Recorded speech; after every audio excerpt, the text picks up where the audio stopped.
விருத்தாச்சலம் அருகே செம்பலக்குறிச்சி கிராமத்தில் அருள்மிகு கருமாரியம்மன் கோவிலில் மாலை அணிந்து சமயபுரம் செல்லும் பக்தர்கள் மண்சோறு உண்ணும் விழா.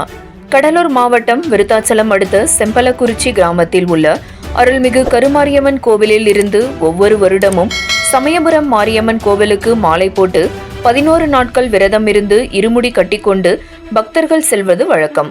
இந்த நிலையில் இவ்வருடம் 150ற்கும் மேற்பட்ட பக்தர்கள் அருள்மிகு சமயபுரம் மாரியம்மன் கோவிலுக்கு மாலை அணிந்து கொண்டு விரதம் இருந்து வரும் பக்தர்கள் சோறு உண்டு நேர்த்திக்கடன் செலுத்தும் விழா நடைபெற்றது.